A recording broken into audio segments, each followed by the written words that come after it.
لا الہ الا ہو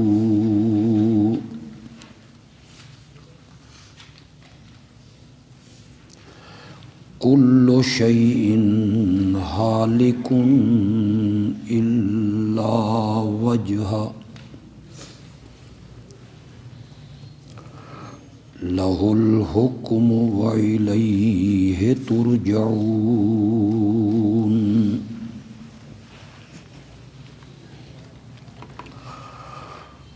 اللہم صل علی سیدنا و مولانا محمد النبی الأمی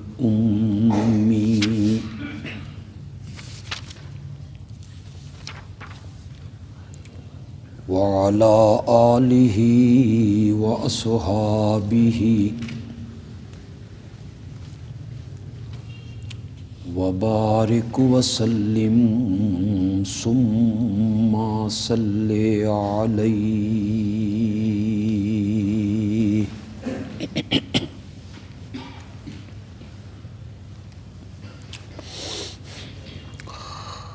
سورۃ القصص کی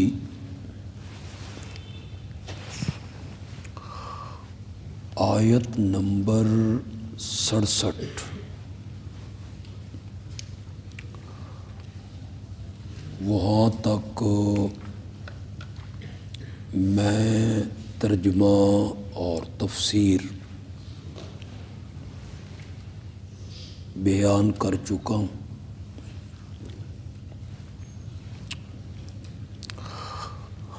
آیت نمبر 68 یہ سرا صفحہ نمبر 510 پہ آئیے جی۔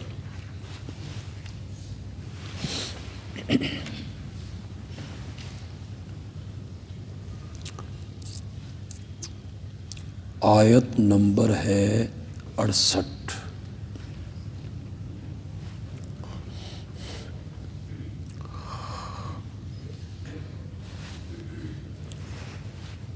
جس مسئلے کی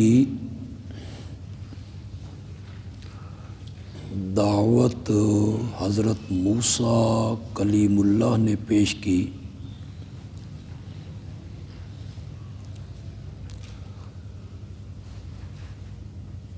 اور جو تبلیغ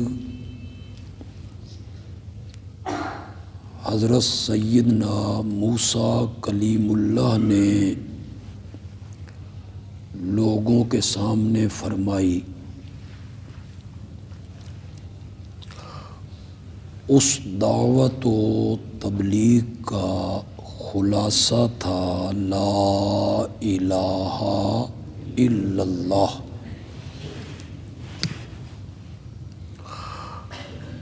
فرعون نے بھی اس دعوت کو سن کے کہا ما علمت لکم الہا غیری۔ یہ موسیٰ کیا کہہ رہا ہے کہ اللہ کے سوا الہ کوئی نہیں، میں تو تمہارے لیے اپنے سوا کسی الہ کو نہیں جانتا۔ معلوم ہوا کہ حضرت موسیٰ علیہ السلام اور فرعون کے مابین جھگڑا اور اختلاف لا الہ الا اللہ میں تھا۔ اب اللہ رب العزت آیت نمبر 68 میں اسی مسئلہ توحید کو عقلی دلائل سے واضح کرنا چاہتے ہیں۔ میں ہی الہ ہوں، اس کی دلیل کیا ہے؟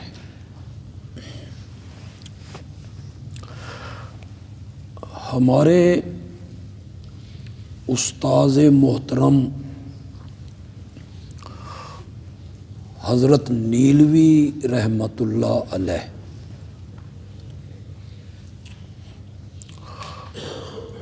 وہ قرآن کا مربوط ترجمہ کرتے ہیں،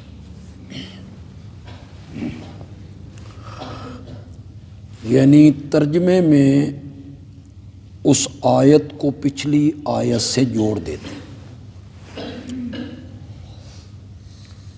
اور ان کا یہ ترجمہ الہامی ہے۔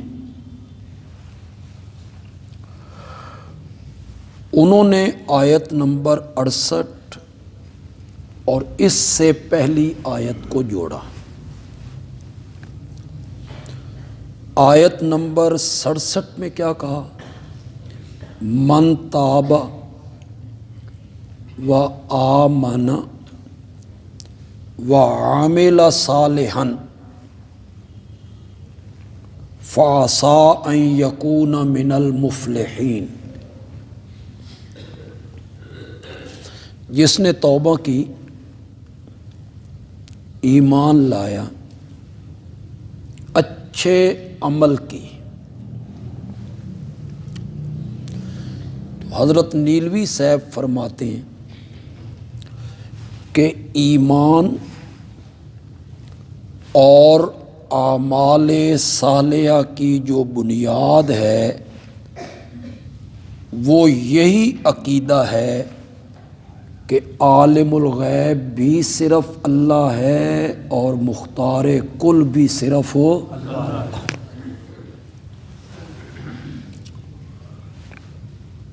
اللہ نے اپنی الوہیت پر اپنی انہی دونوں صفتوں کو بطور دلیل پیش کی،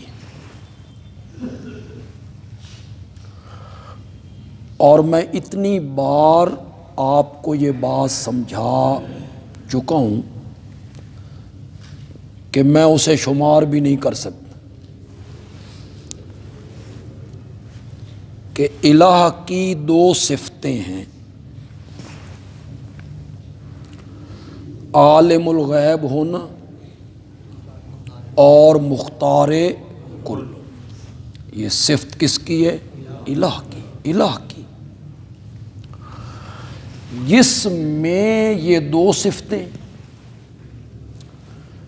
یا دو میں سے ایک صفت جس میں تسلیم کر لی جائے گی اسے کیا بنا لیا؟ الہ بنا لیا، چاہے زبان سے کہے یا نہ کہے، بے شک نہ کہے، کہتا رہے لا الہ الا اللہ، اس لیے کہ وہ دو صفتیں ہیں کس کی؟ الہ کی، الہ کی، کس کی؟ الہ کی۔ عالم الغیب ہونا صفت ہے الہ کی، قرآن نے اس کو جگہ جگہ قرآن نے اس کو بیان کی، اور مختار کل ہونا، متصرف ہونا، نفع نقصان کا مالک ہونا، یہ بھی صفت کس کی ہے؟ الہ کی۔ یہی دو نظریے ذہن میں آپ رکھیں تو یہ دو نظریے ہر تعظیم کو عبادت بنائیں، ہر تعظیم عبادت نہیں بنے گی۔ یہ دو عقیدے اس تعظیم کو کیا بنائیں گے؟ عبادت۔ آپ اپنے والد کے سامنے مؤدب ہو کے کھڑے ہو جائیں، یہ کھڑا ہونا عبادت نہیں بنی۔ آپ اپنے مرشد کے سامنے مؤدب ہو کے کھڑے ہو جائیں، یہ کھڑا ہونا عبادت نہیں بنے گی۔ لیکن جب آپ نماز میں ہاتھ باندھ کے کھڑے ہوں گے تو یہ کھڑا ہونا کیا بن جائے گا؟ کیوں؟ جب والد کے سامنے یا مرشد کے سامنے کھڑے تھے تو یہ عقیدہ ذہن میں نہیں تھا، اور جب اللہ کے سامنے کھڑے ہوئے تو یہ عقیدہ ذہن میں تھا کہ جس رب کے سامنے مؤدب کھڑا ہوں میں اس کو نہیں دیکھ رہا اور وہ مجھے دیکھ۔ اس عقیدے نے اس کھڑے ہونے کو کیا بنا دیا؟ عبادت۔ یہ جو جمعے کی نماز ختم ہوتی ہے، سنتیں اور نفل پڑھ لیے جاتے ہیں، تو کچھ مسجدوں کے لوگ آخر میں ایک مرتبہ پھر کھڑے ہوتے ہیں، ہاتھ بھی باندھے ہوئے، سلام پڑھا جا رہا، مصطفیٰ جان رحمت پہ لاکھوں سلام۔ نظریہ یہ ہے کہ نبی پاک ہمیں دیکھ رہے ہیں، ہم آپ کو نہیں دیکھ رہے لیکن آپ ہمیں دیکھ رہے ہیں۔ اسی عقیدے نے تو قیام کو عبادت بنایا تھا۔ رب کے سامنے آپ اس عقیدے کے ساتھ کھڑے ہوئے تو وہ رب کی عبادت ہو گئی، اور نبی اکرم صلی اللہ علیہ وسلم کے آگے آپ مؤدب اس عقیدے سے کھڑے ہو گئے کہ میں ان کو نہیں دیکھ رہا اور وہ مجھے دیکھ رہے ہیں، تو یہ کھڑا ہونا نبی پاک کی کیا بن گیا؟ عبادت۔ اور کلمے میں آپ اقرار کر چکے ہیں لا الہ الا اللہ۔ ہر تعظیم عبادت نہیں بنے گی، وہ تعظیم عبادت بنے گی جس کے پیچھے یہ دو عقیدے ہوں گے۔ علامہ ابن قیم رحمۃ اللہ علیہ نے مدارج السالکین میں اس کو بڑی وضاحت کے ساتھ لکھا، العبادت عبارت عن الاعتقاد والشعور بأن للمعبود سلطة غیبیة ما فوق الاسباب یقدر بها علی النفع والضرر۔ پہلا عقیدہ تسلط غیبی، دوسرا عقیدہ یقدر بها علی النفع والضرر، وہ نفع نقصان پہ کیا ہے؟ قادر ہے۔ العبادت، علامہ ابن قیم کہتے ہیں عبادت کیا ہے؟ العبادت عبارت عن الاعتقاد والشعور، یہ عقیدہ رکھنا، یہ سمجھنا بأن للمعبود سلطة غیبیۃ، کہ معبود کو تسلط غیبی حاصل ہے، یقدر بها علی النفع والضرر، وہ نفع نقصان کے پہنچانے پر قادر ہے۔ آگے علامہ کہتے ہیں فَكُلُّ دُعَاءٍ وَثَنَاءٍ وَتَعْظِيمٍ يَصْدُرُ بِهَذَا الْاعْتِقَادِ فَهِيَ عِبَادَةٌ۔ ہر پکار، ہر تعظیم، ہر ثنا، نظر، نیاز اس عقیدے سے دی جائے گی تو وہ کیا بن جائے گی؟ یہ تو میں کئی مرتبہ پڑھا چکا ہوں آپ کو، سنا چکا ہوں آپ کو۔ تو اللہ نے بھی آیت نمبر 68 میں اس دعوے کے لیے دلیلیں پیش کی جو دعویٰ حضرت موسیٰ نے فرعون کے مقابلے میں رکھا تھا، اور جو دعویٰ محمد عربی نے ابو جہل کے سامنے رکھا تھا صلی اللہ علیہ وسلم۔ وہ دعویٰ کیا تھا؟ لا الہ الا اللہ کے سوا کوئی الہ نہیں، کوئی معبود نہیں۔ اس کو اللہ عقلی دلیلوں سے ثابت کرنا چاہتے۔ ذرا پہلی دلیل دیکھیے کتنی سادہ سی، ربک یخلق ما یشاء و یختار۔ تیرا رب پیدا کرتا ہے جو چاہتا ہے، وَيَخْتَارُ، اور تیرا رب ہی مختار ہے، پسند کرتا ہے، چنتا ہے۔ یہ صفت رب کی ہے، کیا ہونا؟ پیدا کرنا۔ یہ صفت رب کی ہے، کیا؟ بنانا۔ یہ صفت رب کی ہے، کیا؟ با اختیار ہونا۔ ما کان لہم الخیارہ، اللہ کے سوا جتنے بھی ہیں ان کے پاس کوئی اختیار نہیں ہے۔ ما کان لہم الخیارہ، ان کے پاس کوئی اختیار نہیں، کوئی قدرت نہیں۔ پیدا کرنے والا میں ہوں، مختار میں ہوں، تخلیق کرنے والا میں ہوں، ہر چیز کو بنانے والا میں ہوں، مختار میں ہوں، میرے سوا کسی کو کوئی اختیار حاصل نہیں۔ سبحان اللہ،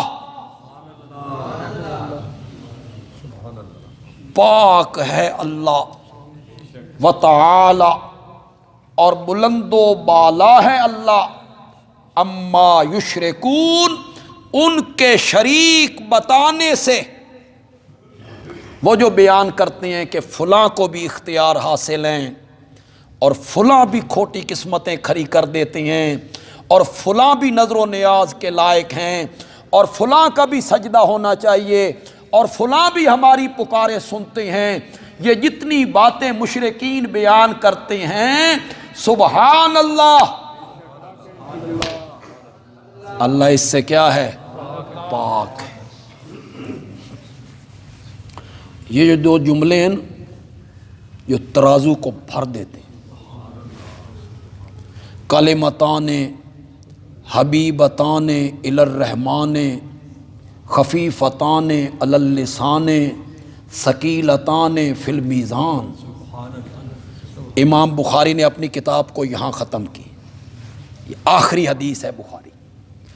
اس کے راوی بھی بڑے مسکین طبع صحابی ہیں، حضرت ابو ہریرہ، اور امام بخاری نے جو پہلی حدیث لائے ہیں نا، انما الاعمال بالنیات، اس کے راوی بڑے جلال والے صحابی ہیں، حضرت عمر فاروق۔ پہلی روایت ان سے اور آخری روایت حضرت ابو ہریرہ سے۔ غالباً امام بخاری طلبہ کو بتانا چاہتے ہیں کہ اپنے اندر ابو ہریرہ جیسی صفتیں پیدا کرو۔ ان کی طبیعت میں جو مسکینی تھی، اپنے اندر وہ مسکینی، عاجزی، تواضع پیدا کرو۔ دو کلمے ہیں، حبیبتان الی الرحمن، رحمان کو بڑے پیارے۔ کلمے اگر رب کو بڑے پیارے ہیں تو ان کلموں کا بولنے والا بھی رب کو پیارا ہو۔ کلمے جو پیارے، دو کلمے ہیں جو رب کو بڑے پیارے ہیں، کلمے پیارے ہوں گے ہیں تو پھر ان کلموں کو ادا کرنے والا بھی کیا ہوگا؟ رب کا محبوب ہوگا۔ خفیفتان علی اللسان، زبان پر بڑے ہلکے پھلکے ہیں، کوئی دیر نہیں لگتی انہیں ادا کرنے میں، کوئی دیر نہیں لگتی۔ ثقیلتان فی المیزان، کل ترازو میں ثقیلتان، بڑے وزنی ہوں گے۔ بعض روایتوں میں آیا آدھے ترازو کو بھر دیں، پتہ نہیں وہ ترازو کتنا ہوگا۔ وہ کون سے کلمے ہیں؟ سبحان اللہ وبحمدہ سبحان اللہ العظیم۔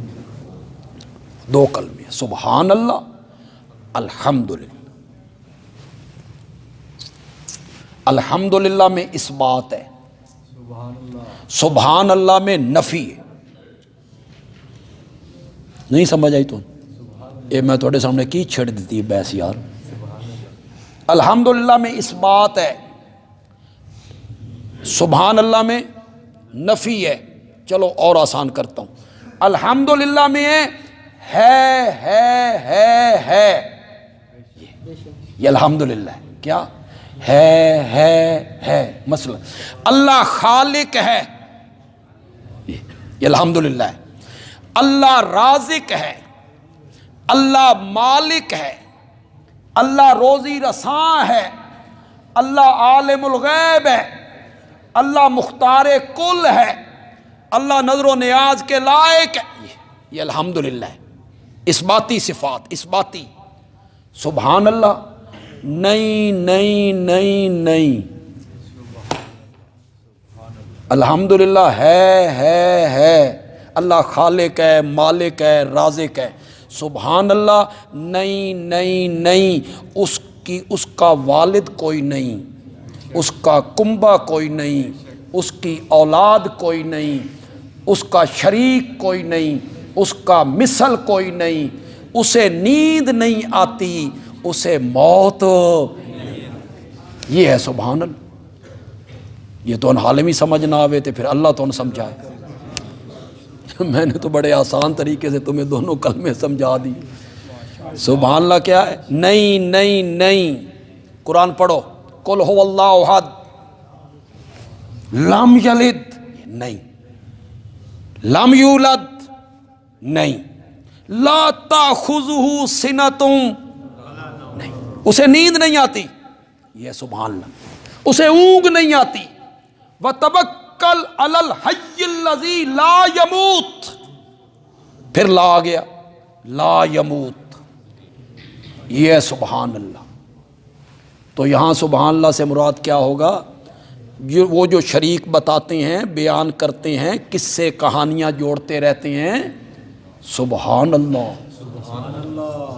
اللہ ان سے کیا ہے؟ پاک ہے. وَرَبُّكَ يَعْلَمُ. جو علامہ ابن قیم رحمۃ اللہ علیہ نے کہا، اور ہمارے شیخ رئیس المفسرین مولانا حسین علی رحمۃ اللہ علیہ نے اسے سمجھا. بھائی مزہ ہی آ گیا. یہ دو صفتیں الہ کی صفتیں. پہلی صفت کہاں ذکر کی؟ آیت نمبر 68 میں. پھر دوسری صفت اگلی آیت میں ذکر کی، وَرَبُّكَ يَعْلَمُ مَا تُكِنُّ صُدُورُهُمْ. تیرا رب جانتا ہے جو کچھ سینوں میں چھپا ہوا ہے. وَمَا يُعْلِنُونَ. اور جو کچھ وہ ظاہر کرتے ہیں، جو چھپتا ہے سینوں کے اندر اسے بھی جانتا ہے، جو وہ ظاہر کرتے ہیں اسے بھی جانتا ہے. یہ کون سی صفت آ گئی؟ عالم الغیب. دونوں صفتوں کو اللہ نے ذکر کیا. مختار بھی میں ہوں، خالق میں ہوں، تخلیق کرنا میرا کام ہے، اختیار میرے پاس ہیں. عالم الغیب بھی میں ہوں، سینوں کے راز جو سینوں میں چھپے ہوئے ہیں میں جانتا ہوں. شہباز کرے پرواز تے جانے حال دلاں دے. پتہ نہیں شرک کس بلا کا نام ہے. بندہ شرک کر کے باہر نکلے تو اس کے 2 سینگ اگیں اور پتہ چلے بھئی یہ مشرک آ رہا ہے. کیوں مشرک ہے؟ سینگ اگے ہوئے ہیں. سینگ نہیں اگتے. نظریہ بتاتا ہے اِنَّهُ عَلِيمٌ بِذَاتِ الصُّدُورِ. بار بار نہیں اللہ کہتے، وہی جانتا ہے جو کچھ سینوں میں چھپا ہوا ہے. یہاں بھی کہا جو سینوں میں چھپا ہوا ہے. رَبُّكَ يَعْلَمُ. اسے جاننے والا کون ہے؟ تیرا رب. تیرا رب. تو پھر بندہ کرے شہباز کرے پرواز تے ہانے جانے حال دلان دے، تو یہ شرک نہیں ہے. تو شرک کس بلا کا نام؟ کس بلا کا نام ہے شرک؟ وَرَبُّكَ يَعْلَمُ مَا تُكِنُّ صُدُورُهُمْ وَمَا يُعْلِنُونَ. تیرا رب جانتا ہے جو کچھ سینوں میں چھپا ہوا ہے، اسے بھی تیرا رب جانتا ہے. جو کچھ وہ ظاہر کرتے ہیں اسے بھی بولو تو صحیح رب جانتا ہے۔ جن کے سامنے قرآن ہے وہ ذرا قرآن کی طرف دیکھیں، دوسرے لوگ مجھ پر اعتماد کریں۔ یہ دونوں صفتیں رب نے ذکر کی، مختار میں ہوں، خالق میں ہوں، اختیار میرے پاس ہیں، دلوں کے راز میں جانتا ہوں، جو ظاہر کرتے ہو میں جانتا ہوں، جو چھپاتے ہو میں جانتا ہوں۔ دو صفتیں ذکر کرنے کے بعد اگلی آیت میں اللہ کہتے ہیں وَهُوَ اللَّهُ لَا إِلَٰهَ إِلَّا هُوَ۔ پھر الہ بھی کون ہے؟ پھر اللہ کے سوا الہ۔ اگر یہ دو صفتیں اور کسی میں نہیں پائی جاتی، میرے سوا عالم الغیب کوئی نہیں، میرے سوا مختار کل کوئی نہیں نا، تو پھر میرے سوا الہ بننے کے لائق بھی کوئی نہیں۔ لہ الحمد فی الاولی والآخرہ، اسی کے لیے ہیں ثنائیں، اسی کے لیے ہیں کمالات، اسی کے لیے ہیں خوبیاں، اسی کے لیے ہیں تعریفیں، فی الاولی دنیا میں بھی، والآخرہ لہ الحمد فی الاولی والآخرہ۔ ہمارے حضرت مانا کرتے ہیں خوبیوں سے مراد وہ صفتیں ہیں جو الہ کی صفتیں ہیں، صفات الوہیت، صفات کارسازی، ورنہ تو صفتیں انبیاء میں بھی پائی جاتی، ورنہ تو صفتیں بزرگوں میں بھی پائی جاتی، استاد میں بھی پائی جاتی، کاریگر میں بھی پائی جاتی، کاتب میں بھی پائی جاتی۔ ہم تعریفیں بھی کرتے ہیں، کیوں بھائی؟ ہم نبی اکرم صلی اللہ علیہ وسلم کی تعریفیں نہیں کرتے، ان کی خوبیوں کا ذکر نہیں کرتے، ان کی صفات کا ذکر نہیں کرتے۔ ہم نے تو کرنا ہی کرنا ہے، اس لیے کہ رب نے قرآن میں کیے۔ یا ایھا النبی انا ارسلناک شاہدا ومبشرا ونذیرا وداعیا الی اللہ باذنہ وسراجا منیرا۔ رب نے تعریفیں کی، ولیکن رسول اللہ وخاتم النبیین وما ارسلناک الا رحمۃ للعالمین انا اعطیناک الکوثر ورفعنا لک ذکرک۔ تعریفیں تو قرآن بھرا پڑا ہے، میرے آقا کی صفات، میرے آقا کی تعریفیں۔ قرآن نے تو میرے نبی کے یاروں کی صفتوں کا بھی ذکر کیا، محمد الرسول اللہ والذین معہ اشداء علی الکفار رحماء بینہم تراہم رکعا سجدا یبتغون فضلا من اللہ ورضوانا سیماہم فی وجوہہم من اثر السجود ذالک مثلہم فی التوراۃ۔ میرے پیارے پیغمبر، تیرے یاروں کی ان تعریفوں کا تو ہم نے تورات میں بھی تذکرہ کیا۔ صحابہ کی تعریفیں قرآن کر رہے، اولئک علی ھدی من ربہم واولئک ھم المفلحون۔ صحابہ کی تعریفیں ہو رہی۔ والسابقون الاولون من المہاجرین والانصار والذین اتبعوہم بإحسان رضی اللہ عنہم ورضوا عنہ اعد لہم جنات تجری تحتہا الانہار۔ صحابہ کی تعریف۔ الا ان اولیاء اللہ لا خوف علیہم ولا ہم یحزنون۔ تعریفیں ہو رہی۔ تو یہ کہنا کہ اسی کے لیے تعریفیں ہیں، اس کا پھر سوال و جواب کا ایک سلسلہ شروع ہو جاتا ہے، وہ بڑی علمی سی بحث ہے جو ہم دور تفسیر میں کرتے رہتے ہیں، یا طلبہ جب ابتدا کرتے ہیں کتابوں کی تو وہاں بحث ہوتی ہے۔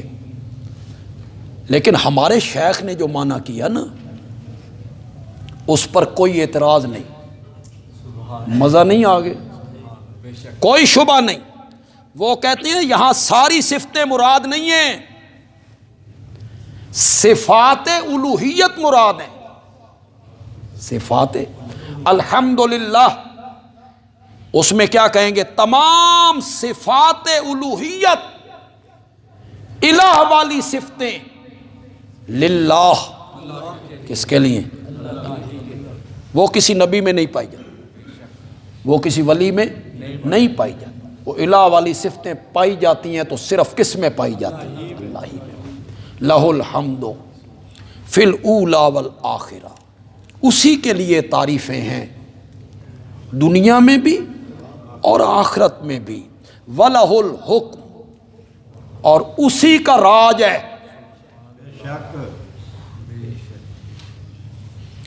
اور حکم بھی اسی کا چلتا ہے، وَإِلَيَّ تُرْجَعُونَ، اور آخر کار تم نے لوٹ کے بھی اسی کی طرف جانا۔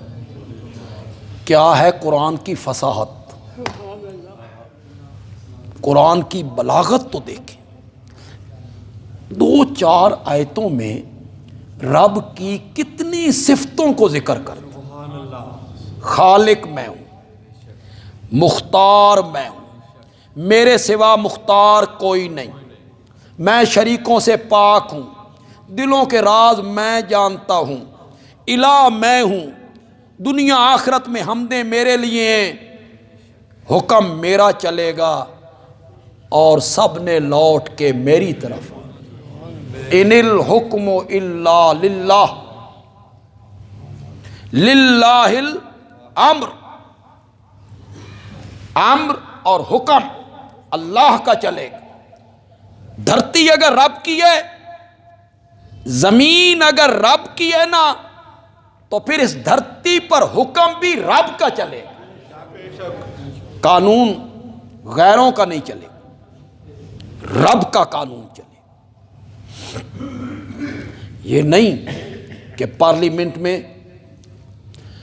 51 بندے ایک طرف ہو جائیں، 50 بندے دوسری طرف ہوں، 51 بندے ایک طرف ہو جائیں، کوئی بل پاس کر دیں، اس کا اسلام سے تعلق ہو یا نہ ہو، یا اسلام سے متصادم ہو، چونکہ زیادہ لوگوں نے ووٹ دیے یہ قانون بن گیا ہے نا۔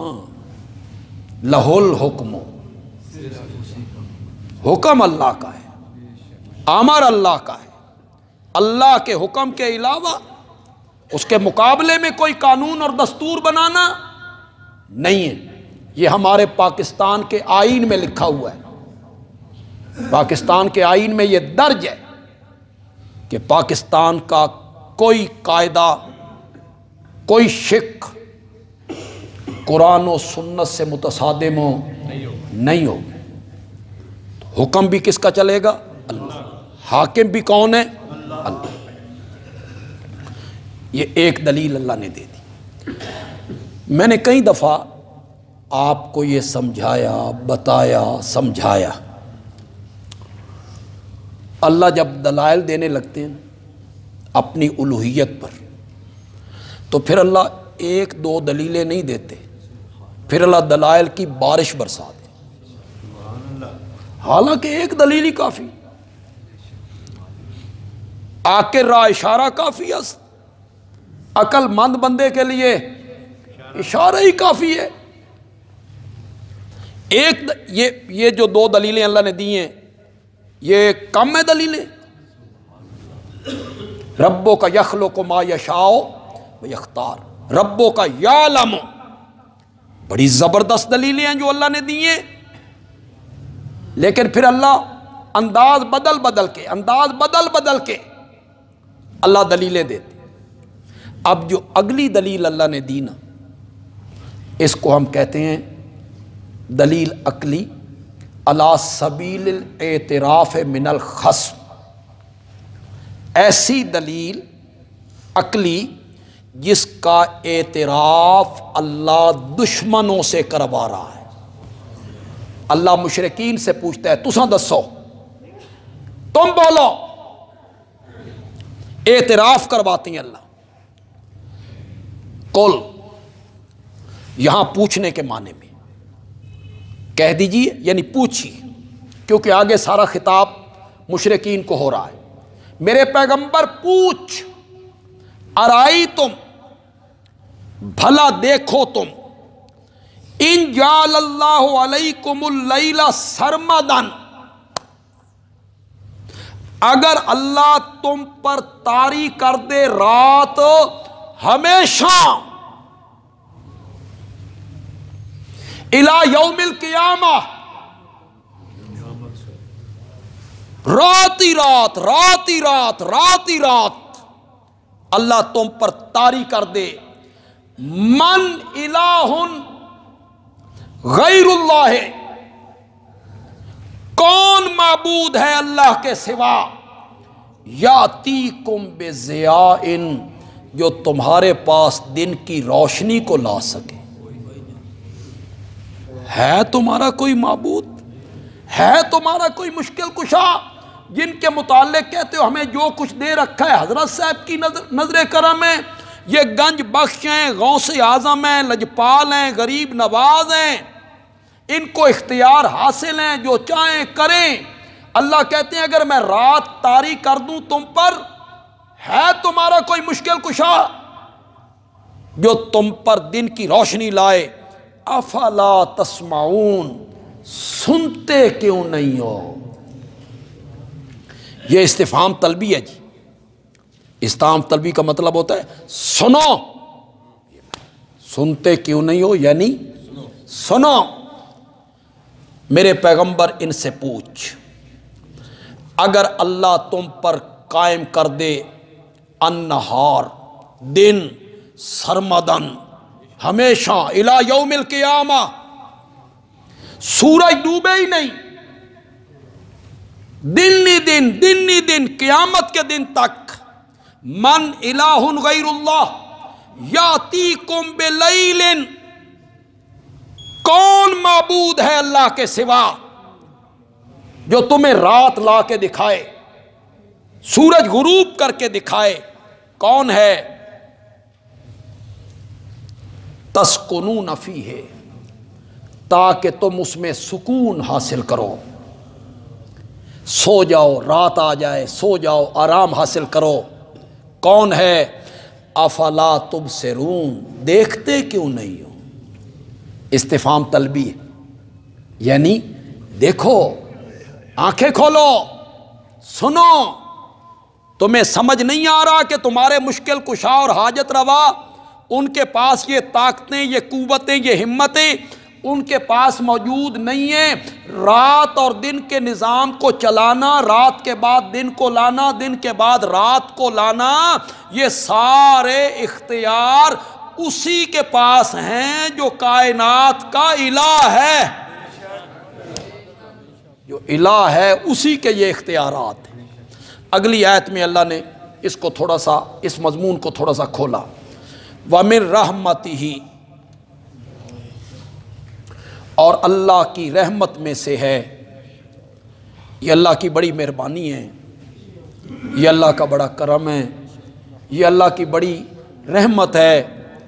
جَعَلَ لَكُمُ اللَّيْلَ وَالنَّهَارَ لِتَسْكُنُوا فِيهِ، اس نے بنایا تمہارے لیے رات کو اور دن کو، رات کو بنایا لِتَسْكُنُوا فِيهِ، تاکہ تم اس میں آرام پکڑو، اور دن کو بنایا لِتَبْتَغُوا مِنْ فَضْلِهِ، تاکہ تجارت کر کے اللہ کا فضل تلاش کرو۔ یہ اس کی رحمت ہے کہ دن آ رہا ہے، پھر اس کے بعد رات آ گئی، سارے دن کے تھکے ہوئے لوگ، سارا کام کاج کیا انہوں نے، تھکے ہوئے ہیں، رات آئی، سکون سے سوئے، صبح پھر تازہ دم ہو۔ رات کو سکون کرو، آرام کرو، اور دن میں چلو پھرو، اللہ کا فضل، تجارت تلاش کرو، کمائی کرو، مزدوری کرو، تجارت کرو۔ وَلَعَلَّكُمْ تَشْكُرُونَ، یہ رات اور دن کا نظام ہم نے بنایا تاکہ تم شکر کرو اور شرک نہ کرو۔ کیا کرو؟ شکر کرو، تم میرا شکر کرو، میرے موحد بندے بنو۔ میرے ساتھ کسی کو شریک نہ بنو۔ یہ اللہ نے دلائل دے دیے جی۔ یہ 4-5 دلائل ہیں عقلی جو اللہ نے اس بات پہ دیے کہ میرے سوا الہ بننے کے لائق کوئی، اور اس کے یہ دلائل ہیں۔ اس کے بعد اللہ نے ایک تخویف سنائی جی۔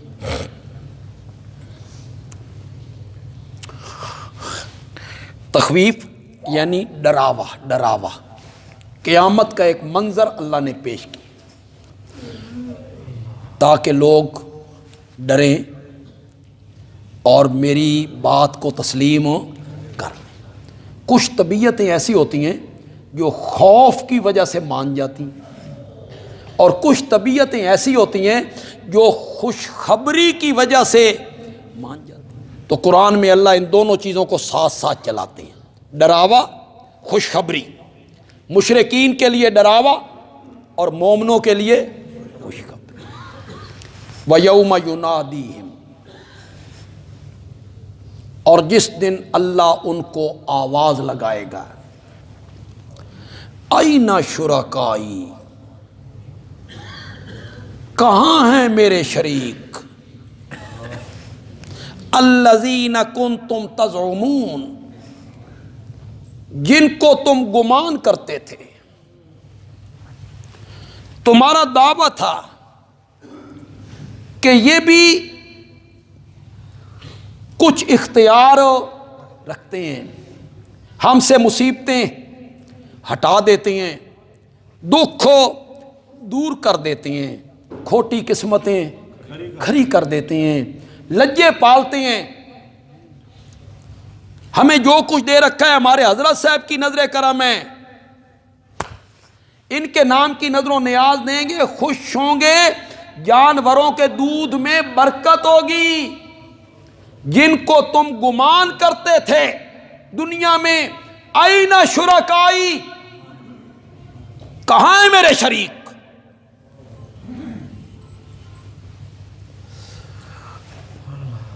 یہ جو ہے نا گمان کرنا، مثلاً آپ نے فیس بک پہ بھی شاید کہیں سنا ہو، بیان کر رہے تھے قیامت کے دن نمازیں اڑتی پھرتی ہوں۔ ہاں بیچارے نمازیاں دیہات پلے نو، عمرے اڑتے پھرتے ہوں، روزے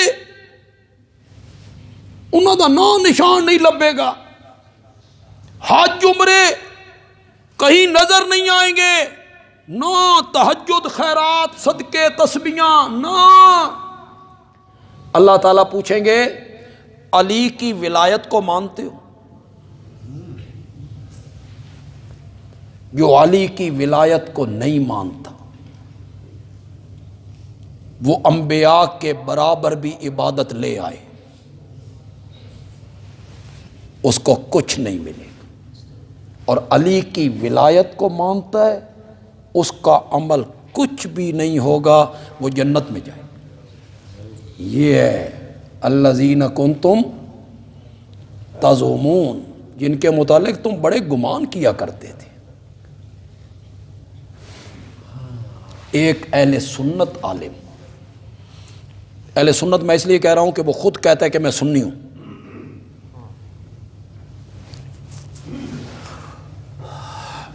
قیامت کے دن ایک طرف حضرت ابراہیم کی کرسی ہوگی، ایک طرف نبی پاک صلی اللہ علیہ وسلم کی کرسی ہوگی۔ حضرت ابراہیم بھی آ جائیں گے، میرے پیارے پیغمبر بھی آ جائیں گے، درمیان میں کرسی ہوگی حضرت علی کی،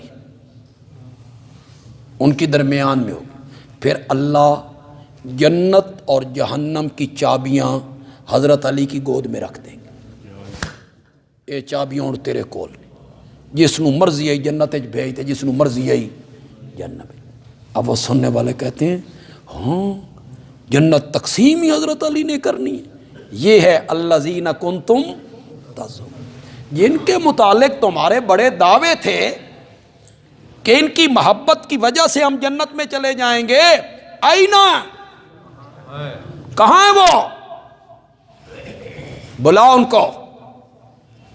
اس دن بھی یہ کہیں گے زلو انا، وہ ہم سے کیا ہو گئے؟ گم ہو گئے۔ اور کبھی کہیں گے واللہ ہمیں رب کی قسم ہے ہم نے تو کبھی شرک کیا ہی نہیں ہے۔ اللہ کہیں گے دیکھو جھوٹ کیسے بولتے ہیں۔ یہ سارے فیصلے قیامت کے میدان میں ہو جائیں گے انشاءاللہ۔ یہ تم نے جو مفروضے بنائے ہیں اور لوگوں کو گمراہ کر رکھا ہے، قصے کہانیاں، ان میں لوگوں کو الجھا رکھا ہے نا، اسی کے متعلق اشارہ کر رہے ہیں۔ وَنَزَعْنَا مِن كُلِّ أُمَّةٍ شَهِيدًا، ہم ہر امت میں سے ایک بیان کرنے والے کو الگ کر لیں گے۔ ہر امت میں سے ایک گواہ ہم الگ کریں گے۔ یہ کون ہوگا؟ اس امت کا نبی ہوگا، اس امت کا نبی ہوگا۔ وہ گواہی دے گا اس بات کی کہ میں نے رب کے پیغام پہنچانے کا حق ادا کیا، میں نے اپنی قوم کے سامنے اللہ کا پیغام واضح الفاظ میں پہنچایا تھا، اس کی گواہی دے گا۔ ہر امت میں سے ہم اس کا نبی، بتلانے والا، آگاہ کرنے والا الگ کر لیں۔ حضرت نوح علیہ السلام کو پیش کیا جائے گا، بخاری میں آتا ہے۔ اللہ حضرت نوح علیہ السلام سے پوچھیں گے ہاں جی کہ اللہ کی بڑی مہربانی ہے، یہ اللہ کا بڑا کرم ہے، یہ اللہ کی بڑی رحمت ہے، جعل لکم اللیل والنہار لتسکنوا فیہ، اس نے بنایا تمہارے لیے رات کو اور دن کو، رات کو بنایا لتسکنوا فیہ تاکہ تم اس میں آرام پکڑو، اور دن کو بنایا لتبتغوا من فضلہ تاکہ تجارت کر کے اللہ کا فضل تلاش کرو۔ یہ اس کی رحمت ہے کہ دن آ رہا ہے، پھر اس کے بعد رات آ گئی، سارے دن کے تھکے ہوئے لوگ، سارا کام کاج کیا انہوں نے، تھکے ہوئے ہیں، رات آئی، سکون سے سوئے، صبح پھر تازہ دم ہو۔ رات کو سکون کرو، آرام کرو، اور دن میں چلو پھرو، اللہ کا فضل، تجارت تلاش کرو، کمائی کرو، مزدوری کرو، تجارت کرو۔ وَلَعَلَّكُمْ تَشْكُرُونَ، یہ رات اور دن کا نظام ہم نے بنایا تاکہ تم شکر کرو اور شرک نہ کرو۔ کیا کرو؟ شکر کرو، تم میرا شکر کرو، میرے موحد بندے بنو، میرے ساتھ کسی کو شریک ہو نہ بنو۔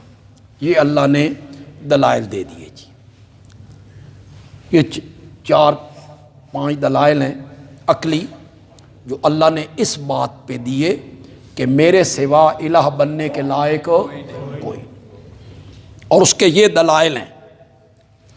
اس کے بعد اللہ نے ایک تخویف سنائی جی،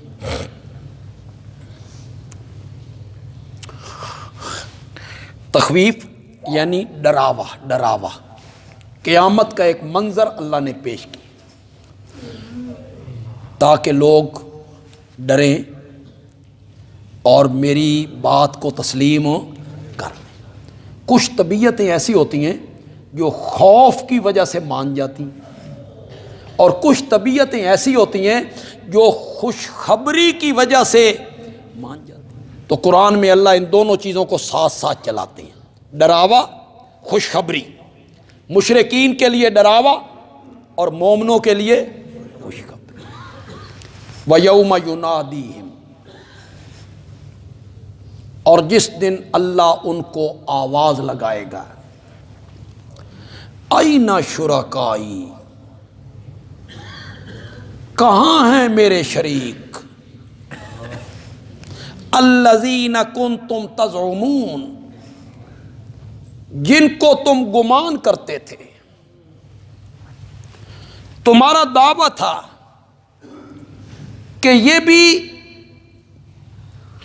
کچھ اختیار رکھتے ہیں، ہم سے مصیبتیں ہٹا دیتے ہیں، دکھ دور کر دیتے ہیں، کھوٹی قسمتیں کھری کر دیتے ہیں، لجے پالتے ہیں،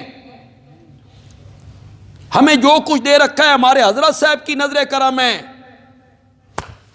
ان کے نام کی نظر و نیاز دیں گے، خوش ہوں گے، جانوروں کے دودھ میں برکت ہوگی۔ جن کو تم گمان کرتے تھے دنیا میں، این شرکائی، کہاں ہے میرے شریک؟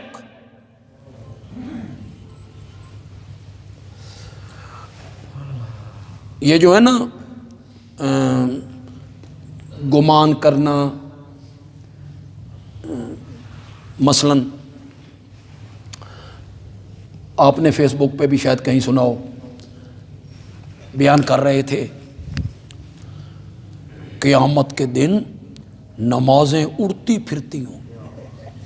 ہاں بیچارے نمازیاں دے ہاتھ پلے نو، عمرے اڑتے پھرتے ہوں، روزے انہوں دا نام نشان نہیں لبے گا، حج عمرے کہیں نظر نہیں آئیں گے، نہ تہجد خیرات صدقے تسبیحاں نہ۔ اللہ تعالیٰ پوچھیں گے علی کی ولایت کو مانتے ہو؟ جو علی کی ولایت کو نہیں مانتا وہ انبیاء کے برابر بھی عبادت لے آئے، اس کو کچھ نہیں ملے گا، اور علی کی ولایت کو مانتا ہے اس کا عمل کچھ بھی نہیں ہوگا، وہ جنت میں جائے۔ یہ ہے الذین کنتم تزعمون، جن کے متعلق تم بڑے گمان کیا کرتے تھے۔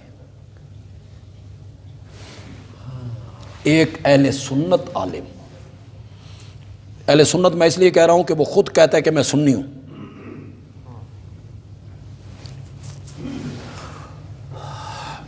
قیامت کے دن ایک طرف حضرت ابراہیم کی کرسی ہوگی، ایک طرف نبی پاک صلی اللہ علیہ وسلم کی کرسی ہوگی۔ حضرت ابراہیم بھی آ جائیں گے، میرے پیارے پیغمبر بھی آ جائیں گے، درمیان میں کرسی ہوگی حضرت علی کی، ان کی درمیان میں ہوگی۔ پھر اللہ جنت اور جہنم کی چابیاں حضرت علی کی گود میں رکھ دیں گے، اے چابیاں اور تیرے کول، جس نو مرضی آئی جنت بھیج تے، جس نو مرضی آئی جنت۔ اب وہ سننے والے کہتے ہیں ہاں جنت تقسیم ہی حضرت علی نے کرنی ہے۔ یہ ہے الذین کنتم تزعمون، جن کے متعلق تمہارے بڑے دعوے تھے کہ ان کی محبت کی وجہ سے ہم جنت میں چلے جائیں گے، آئینہ کہاں ہے وہ؟ بلاؤ ان کو۔ اس دن بھی یہ کہیں گے ذلوا عنا، وہ ہم سے کیا ہو گئے؟ گم ہو گئے۔ اور کبھی کہیں گے واللہ ہمیں رب کی قسم ہے ہم نے تو کبھی شرک کیا ہی نہیں ہے۔ اللہ کہیں گے دیکھو جھوٹ کیسے بولتے ہیں۔ یہ سارے فیصلے قیامت کے میدان میں ہو جائیں گے انشاءاللہ۔ یہ تم نے جو مفروضے بنائے ہیں اور لوگوں کو گمراہ کر رکھا ہے، قصے کہانیاں، ان میں لوگوں کو الجھا رکھا ہے نا، اسی کے متعلق اشارہ کر رہے ہیں۔ وَنَزَعْنَا مِن كُلِّ أُمَّةٍ شَهِيدًا، ہم ہر امت میں سے ایک بیان کرنے والے کو الگ کر لیں گے، ہر امت میں سے ایک گواہ ہم الگ کریں گے۔ یہ کون ہوگا؟ اس امت کا نبی ہوگا، اس امت کا نبی ہوگا، وہ گواہی دے گا اس بات کی کہ میں نے رب کے پیغام پہنچانے کا حق ادا کیا، میں نے اپنی قوم کے سامنے اللہ کا پیغام واضح الفاظ میں پہنچایا تھا، اس کی گواہی دے۔ ہر امت میں سے ہم اس کا نبی بتلانے والا، آگاہ کرنے والا الگ کر لیں۔ حضرت نوح علیہ السلام کو پیش کیا جائے گا، بخاری میں آتا ہے۔ اللہ حضرت نوح علیہ السلام سے پوچھیں گے، ہاں جی اللہ میں نے 950 سال تیرا پیغام سنا ہے، انہوں نے میری بات نہیں مانی۔ اللہ ان کی قوم کو بلائیں گے، اللہ کہیں گے ہاں بھائی، وہ کہیں گے ہمیں تو انہوں نے کبھی بیان ہی نہیں کیا، انکار کر دیں، انہوں نے کبھی بیان ہی نہیں کیا۔ اللہ تعالیٰ حضرت نوح سے کہیں گے انہاں تے انکار کر چھڑے ہی، تیرے پاس کوئی گواہ ہیں تو لے آ۔ حالانکہ اللہ علیم بذات الصدور ہے، وہ جانتے ہیں کہ اللہ کے پیغمبر نے 9.5 صدیاں کس طرح بیان کی، لیکن وہاں سارا قانون انصاف کے تحت ہے، گواہ ہے تو لا۔